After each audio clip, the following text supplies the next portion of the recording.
To Big Bun Anime Club. I am going to discuss My Hero Academia. I'm caught up on the manga, I'm caught up on the anime, so I'm all caught up. I'm ready to discuss my thoughts on this property. My initial experience was through Twitter trending, so I knew a lot of people had a lot of takes, and it's very divisive in a lot of ways. And when I see that, I do get kind of curious as to where I'm gonna land on it. It's like, oh man, I kind of want to see what this is about. Am I gonna love it? Am I gonna hate it? Where will I land? So I started watching the anime. I started with the anime, then I read the manga, and it is a generic shonen. I think at the first like half, seasons 1 through 3 or 5. Let's say season 1 through 3, up until the Hasaikai arc. Let's say it did feel very generic, and it's like, okay, this is a very straightforward anime shonen, and that's fine. You get what you expect, right? It's like, okay, this is a shonen. It's gonna have the same kind of formula. You have the main character who is like a nobody. He inherits a massive power, and he makes it his own. And by the end, he'll be this like cool guy, or whatever. And my initial criticisms I have, I will say, is very superficial or minor in the grand scheme of things. Because again, it does stuff that's very generic, so it's like I can't really criticize that, oh yeah, this is what it's doing. Because throughout the beginning of it, I was thinking in the back of my mind, man, I kind of wish they made like Izuku more of a strategist kind of hero instead of like, oh, he'll be the next All for One. I mean, excuse me, the next All Might. Oh, he'll be the next All Might. He's gonna be the next major hero. It's like, okay. I wish they did something different with him because they made a big deal out of like showing how knowledgeable he is on villains and heroes' strengths and weaknesses. And it's like, okay, they could do something with that. He gets his massive power that hurts his body. Okay, why not have him find other ways to be a hero with it? Like, do something more creative with it. And instead, it just kind of falters back on him going back on the path of being a hero, which is fine. It's not a bad arc for a character, but they could have done something more with him. Because Izuku, in of itself, is an issue on his own, in the sense that he's not that relatable when you compare it to even more modern shonens like Demon Slayer, and Jujutsu Kaisen to a degree has that same issue with Itadori, but you have like Chainsaw Man with Denji, all this other stuff. Izuku just, he gets this massive power, and he finds other ways to kind of be a bummer with it, and the conflict he kind of deals with it's not wholly interesting. It's like I get why, but it's like, man, they could have done something more with it. And again, it's not. That's like the worst aspect of the beginning of My Hero Academia, where it's like, okay, like at some point it's gonna like embrace this power. We know he's gonna embrace it, so like, whatever. I'm reading Demon Slayer now, and it's like, man, there's stuff that I like about Tanjiro as a character. It's like, wow, this is actually a much more relatable protagonist. But Izuku just has a lot of stuff that I kind of get his conflict, and I kind of like some of it, but it just feel a little generic, which is fine.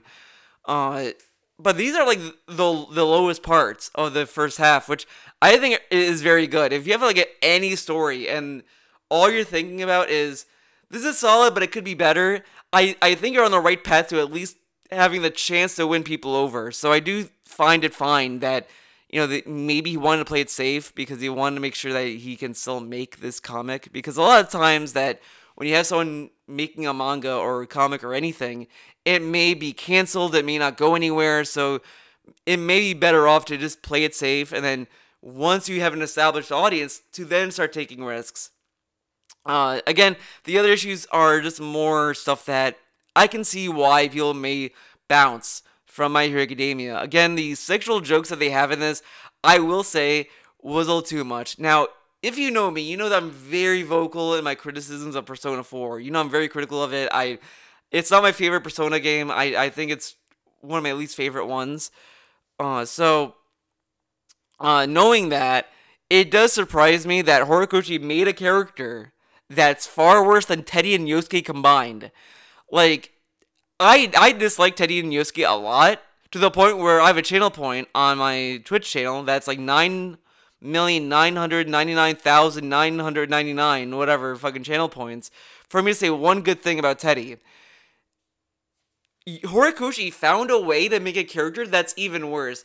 Because to a degree, I can understand why some people may like Yosuke or Teddy as characters. Like, I get it. I get it. But I cannot understand. If anyone tells me that they like Mineta, I will just scratch my head and be like, really? Him?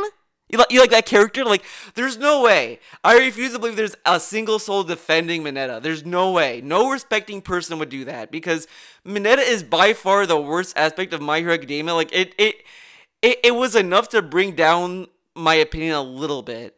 Like, because he offers nothing.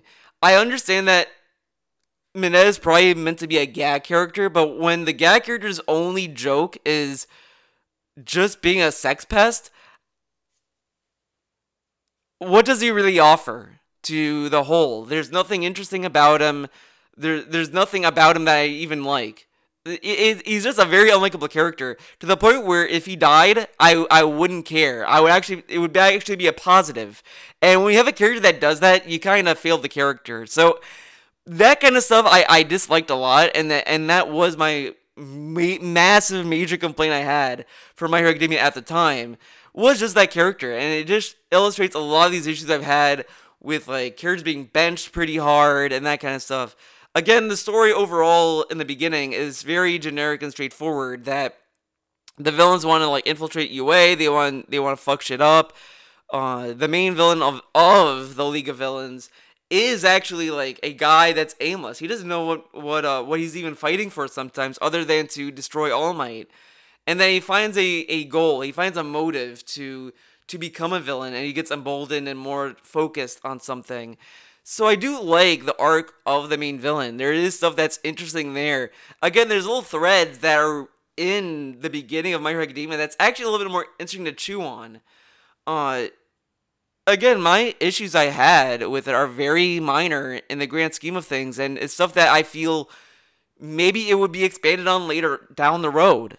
There's a part at the end of a few chapters, at the end in the manga, Horikoshi would have these little, like, bios of each hero and explain a little bit about making the character. He did one, I think, for Shigaraki, and he said he doesn't want to do bios for villains because he doesn't want you to like the villain or whatever. And that kind of rubbed me the wrong way, and it kind of made me scratch my head a little bit, because I think there's nothing wrong of having people enjoy or like a villain. There's nothing wrong with that. And you could use that to make it more interesting and make the tension between the villain and hero more palpable. If you have people that are more interesting to engage with the villain, you have more opportunity to kind of make people feel something about the conflict. And regardless of how Horikoshi feels, that is kind of what happened anyway. People still found ways to like Toga, Dabi, Twice, all these villains. There's things that people still latch onto them. And maybe, I did kind of feel that maybe I'm reading too much into it. Maybe he just doesn't want to do a bio of villains because he doesn't want to spoil what he has in store for them, which I kind of get, but it's still the notion of saying, I don't want you guys to like a villain, it just rubs me the wrong way. And it kind of comes up again later on in the story of My Hero Academia, which I'll get into later on in this video. So that's kind of my massive issues with the beginning of it. It's just small stuff like that. And a lot of stuff I have with character arcs that I do think are kind of short-lived and are done dirty. Like, for example, Momo. She's a very interesting character. I like the character a lot, but she doesn't, the story doesn't really give her an opportunity to shine. They give you illusions of it, but it doesn't really mean much. Like, at the sports festival, which is a typical tournament arc that every anime does to death, fine, but she gets, locked down, and she's like, oh, fuck, and she loses self-confidence. She does a little exercise, she does, a final exam with Shoto, and it's like, okay, maybe that's going to come into play. And it does, because she comes up with a plan and she starts being very indecisive. And it's like, instead of having this opportunity of her, snapping out of the funk, the teacher still, he realized what the trap was and allowed himself to get hit so that she could form confidence in herself, which is fine, but it means nothing if the story doesn't capitalize on that. Because later on, there's another instance where they're pitting Class A and Class B against each other. Momo has another opportunity to show how much of a strategist she is, and it still goes south for the team, and she loses again. Okay, like, did she learn nothing? Like, what? And then you have, again, with the Makia stuff, she comes up with a plan to neutralize, or to put down, like, to put Makia to sleep. Great plan. Still fails. And a lot of people say, well, technically it did succeed because he did go down by the point, but he did all that damage anyway, and the villain still got away anyway. Like, it still helped the villains by the end of it. Like, there is, like, it's just stuff like that. I just kind of feel it robs any real growth of the character, and it kind of feels cheap to say, wow, she's such a great strategist and she's gonna be a great leader. It's like each of those times she still hesitated in some kind of way and her plan still failed. It's like they don't give these side characters any real chance to shine. And then when they do, it still feels kind of cheap or cheated. So that's still an issue I've had in the beginning, and it never really went away as the show went on. So that's like the lowest parts of the first half. The height of the first half is the All Might versus All For One fight scene. That fight was a really good fight. I love the tension. I love the like energy of it, where it's like, oh fuck. And it has a lasting consequence. And it's like, this is actually like a good moment where it's like actually a complete shift that you can actually develop and kind of go into after the fallout of it. So I thought that was a very interesting motion of the story. The Hasaikai stuff is interesting. I do like the stakes that are there. The one thing, and this is like a small little note, that I kind of get what was trying to be conveyed, but I did kind of feel it was still lame that when Izuku was saving Eri, there was one line that the villain said, like, oh, it's the thought of needing to be rescued that's giving her drive or whatever, and it's like, out of all the things that you could have written for Eri to, like, kind of take a stand, it was the desire to be saved. It just seemed really weird, and it's like, why go there? Like, why not just have it be something else? Like, you could have done something far more, like, empowering and meaningful for that scene. And that one line, I was just like, that I thought was a little weird to kind of write it like that. It's kind of like validating a damsel in distress scenario. It's like, you don't need to do that, you know? So that was like another like low point. But again, like the first half, just that's like the low points are just small little things that are just like, I don't know about this. And it just kind of can sit wrong with some people, but it's not enough to, in my opinion, to like sway people away, you know? So then you get to the later half of it, and it gets a little bit more dark and more interesting, especially with Shigaraki's upbringing and background. And the stuff with All For One is genuinely interesting. I do like All For One as a villain. He's probably one of my favorite villains in that whole story, where he's like this very manipulative piece of shit kind of guy. And I do like that. I do like that he's kind of like this evil, dark, twisted dude, especially, and then the scientist guy he has working with him. All this stuff is actually interesting and fucked up. I do like that fucked up part of it, but it falls flat when it's just painted in a very black and white way. There's no, it kind of has these little nuances that are just, that comes off as window dressing, and that's really where my issues with My Hero Academia kind of grows. In a lot of ways, the first half is like, okay, this is solid. I'm kind of on board with what's going on. There is other aspects of it that I do think is interesting, like Shinzo's character, where he has a quirk that is is seen as a villainous quirk because he's brainwashing people, but he wants to be a hero. That's an interesting conflict. I love that conflict. The later half, it just brings up ideas and they just feel like window dressing. For example, you have Lady Nagant. I don't know if that's how you pronounce the name, so I'm sorry. I'm probably butchering the name. But Lady Nagant brings up a very interesting point of like, yeah, I want to be a hero, and I did this, and now I'm just assassinating people in cold blood. It seems like, and she got a little like critical of the Hero Society and all this other stuff that she thought was great. And it's like, this is an actual interesting path to go down, like an interesting critique of what you assume to be fair and just, but is actually kind of cold and brutal. And then the story kind of doubles down on the heroes. Like, no, she just like got disillusioned and she just lost hope. So she was kind of wrong in what she thought. She should just be more hopeful, like Hawks and Izuku are, obviously. And even Hawks illustrates issues with that path where it's like, yeah, I do fucked up shit, but whatever. It's like, you're gonna just devalue the criticism that you just introduced.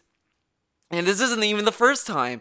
You have the character Stain, for example, that also goes after fake heroes. Great, you know, these are great criticisms to have because it makes you really think about what you're seeing and it makes you engaged with it. But every time that there's an opportunity, it just turns it around to be like, nah, black and white, baby. It's like, really? So you have Stain that gives birth to these other characters, Toga and Spinner. Dabi, I think they want you to think that he's part of it, but he's not. Dabi has his own motives that are actually interesting as well, and that's fine. But with Toga and Spinner, I feel like they've also been done dirty because they want to idolize Stain, but Stain opposed Shigaraki. So why would they want to work with Shigaraki to get to Stain's mission when they want to go with Stain? I feel like there was something there that they just kind of glossed over or just didn't like fully flesh out. They fleshed it out a little bit more later on, to be fair. Mostly with Spinner. Toga I kind of get with her whole thing, and I think that's also an interesting character as well.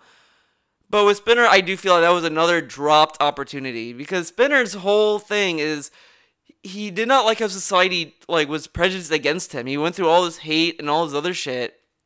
So naturally he would be a villain because he did not see the positive that is in the world and all this other stuff. And to see in the later arcs that the whole chapters of him trying to save Kurogiri was just genuinely awful because it doesn't do any justice or any real fairness to Spinner's character. It just kind of feels that they build him up to make him a joke, and that did rub me the wrong way. I know there's a lot of people who might say a lot of problematic stuff when you compare to real world events, but even on its own, like I'm just gonna focus on it on what's shown to you on its own premise. It's still awful because you have a character that has a very understandable origin story. Like, okay, yeah, he's been prejudiced. That's fucked up. He's seen nothing but hate. And instead of having him be at least remotely interested in his own agency and his own beliefs, they made him in just a mindless monster drone by the end because he can't form sentences. He's not even sure what he's fighting for anymore because he's just a fucking mindless drone to just save Kurogiri at that point. And there's no real explanation. Why his IQ just went from like able to form sentences to just not forming sentences anymore, not even caring for what he was fighting for in the first place. So I thought that whole thing was very awful to just sit through. And this stuff kind of rubs the writing the wrong way when you have the writer just kind of drop the ball on something that can actually grow the character and develop him more. Because I was thinking, I remember once you watch something or once you put something out there on Twitter, the algorithm will just push everything in front of you.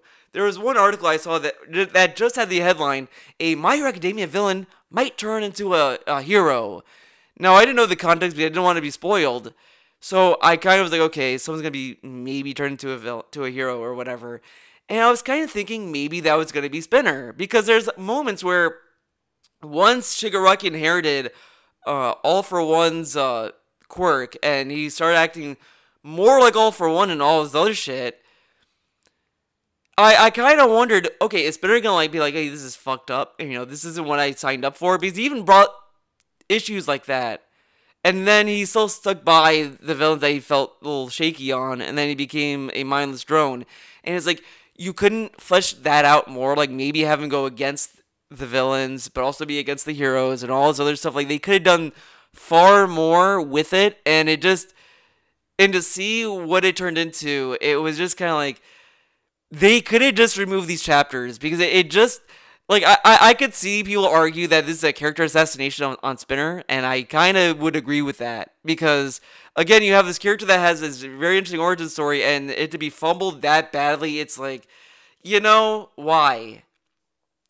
So there's all these issues with these characters that just are brought up, and then it's just kind of fumbled that badly, and it was really bad in the later half.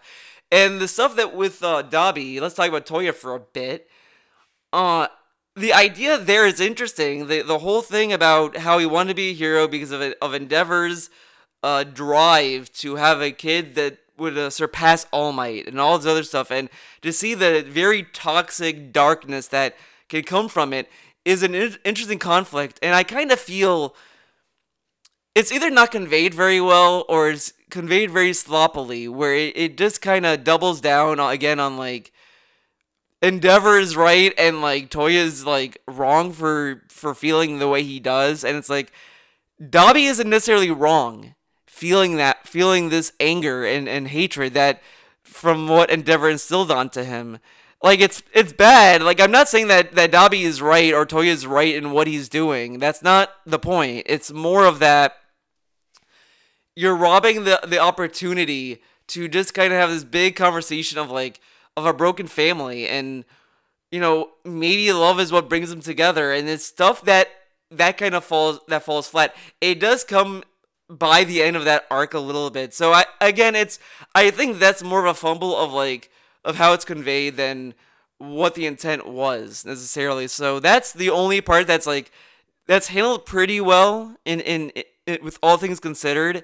It was just the Spinner stuff, the stuff with Lady Nagant, and any criticism of the Hero Society, all just kind of fall short of what can really be done. And it makes these ideas that is introduced seem more like window dressing. And it's a little bit unfair for what is there that is being robbed in that kind of way. So that's kind of where I ended it with, because I do like the stuff with Izuku fighting with Shigaraki and All For One. Like, that stuff is interesting. The stuff that I've also seen people kind of a little hesitant with is the idea that they may try to do a redemption with Shigaraki as a villain. I get that, because he committed a lot of atrocious crimes. Like, he destroyed a whole city, he killed all these people and all this stuff. So is someone like that really redeemable? And this stuff is kind of a worthwhile thing to think about. So I get the apprehension of, like, where's it gonna go? Because, like, who knows? It's kind of like fucked up what's going on. Because on one hand, it's like, I get the conflict of, like, Shigaraki was kind of groomed to be this monster. So, like, how much can you really blame him for the crimes? So I do think once you have this kind of stuff there, it's really hard to, like, make something seem okay to redeem or whatever. Like, I do think it's a little bit murky, and it's going to be very challenging to see where it's going to go with this character. I am kind of curious to see where it's going to end, because it's not, because I can already see the ending is be very controversial. I mean, Attack on Titan had a very controversial ending, and I have not seen the final anime movie yet. And when I do, I might do a video on it, because it seems very controversial, So this could be another instance where it's like, what's gonna happen to it? Where's it gonna land? Because again, it's really the question of like, how much can you blame Shigaraki versus All for One grooming him to be the monster that he became? Like, what's really where's it gonna land?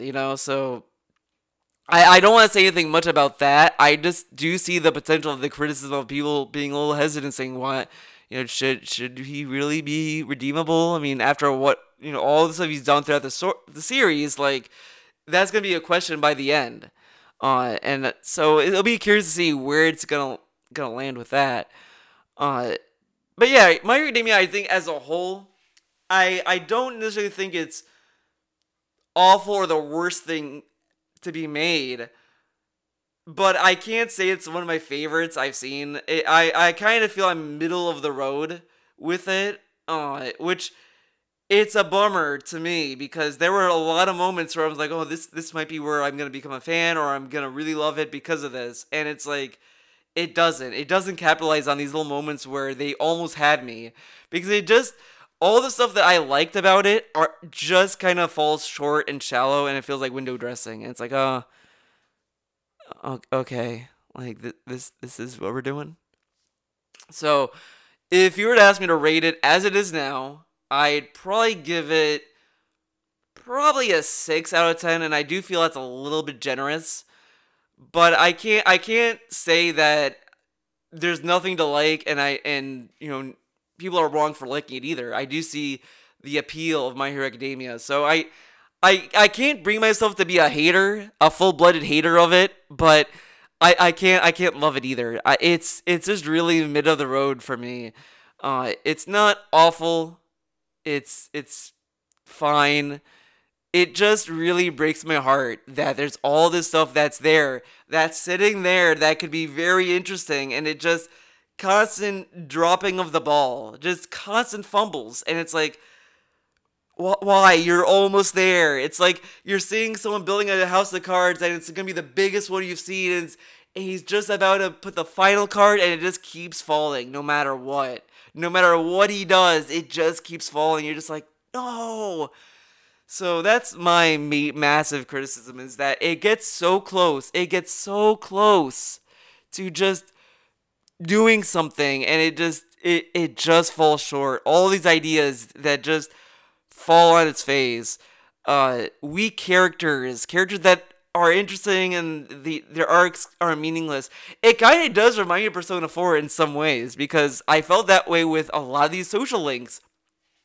Yukiko, for example, embodies my criticism of My Hero Academia if you think about it, because Yukiko has a very interesting story, and it was so disappointing that it ends with her staying where she began, of like, you don't even want to try, you're just gonna say, yes, I love being here. Like, come on. So that's my honest opinions on My Hero Academia. It gets so close to something I wanted to do, and then it just falls on its face, and it's just heartbreaking.